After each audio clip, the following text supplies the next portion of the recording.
mi je ai khalla ga chu lei jabani adu ai project su ai project ani hum lei jai ai kaino Madhavi hari bisi ai serial nam ge na kan na ai hujik try television serial oina television serial oina ai sungjo sojine tawjani adagi khamba thoi bi akoi professor local ga tawraga ai kan na moirangi scholar mayam ga khamba thoi bi je karino kamdo bono kadai buk sumi kadai bolali kadai bo hajim le kadai bo lokthok pa yai haibedu scholar mayam dugi moirang da le scholar mayam power bo scholar mayam ji keno makhada discussion makhada oja professor oja local ne yam kan ai yam toina chachai oja local ga aduga ai masima ju ai sidring da ai serial oina khamba thoibi serial oibe yai film oibe yai oibe yai ai namdi sungjo sojina namjagani okay ya nungai je hariba khamba thoibi adagi madhavi masi serial da natra film da amhana uba phangtar gadi miyam na to haidi singma amori to ba haitare laman oja to habi haijabi yare ado oja si iba syam pamjaba isai nungmai do syam pamjaba film de dum pame miyam na khangnar lere isai da su iba syam pamjabani na sai isai mayek iba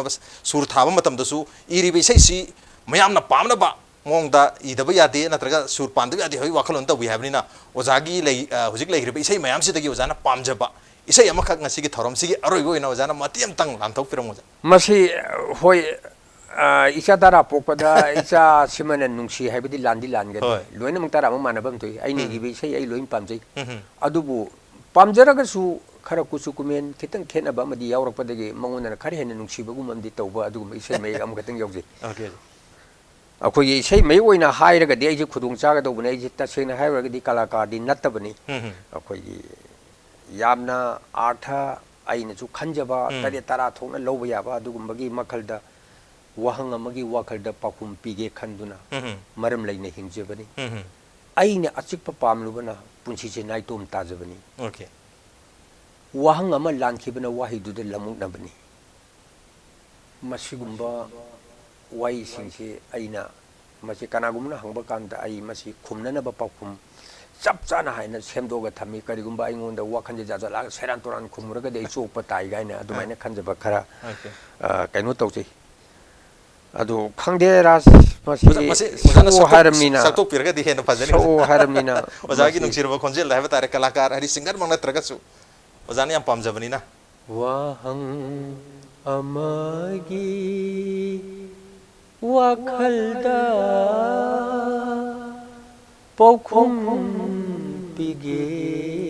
kanduna maram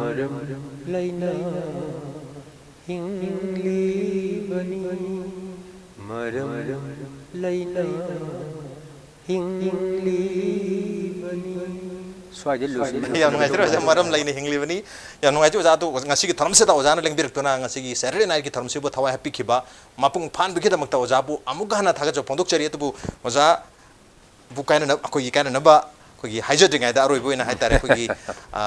tharam se gi gift hamper gi sponsor ko ligla gi maketi oja da gift hamper amatang kudol tam jage oja yam nungai je ojana hai bi ka da pati mayam lai ri ko ina tajan ingbu su mayam lai ri tu bu matam sida loina ma maju tension bading am drabdina mathangi tanjam da ojaga mu wari sanajaraga hai ba ko khangje ko mayam ojaga ki khangje hoke ngasi gi radi matang saitlo sinjarage ojabu amukhana thaga jo pondok chari thank you so much oja khoram jari masini ngasi gi manung huna Saturday night show gi tharom ngasi gi edition se karam tobi bage khoda kan birpu yaga ni ko email id di impacttvnews@gmail.com natraga ko gi Facebook page www.facebook.com/impacttvmanipur da join tobiraga comment ambadi feedback tha birpu yaga ni. Well, ladies and gentlemen, thank you so much for joining us from the other side of the screen. Until next time, this is Raj Notham signing off. Kurumjari.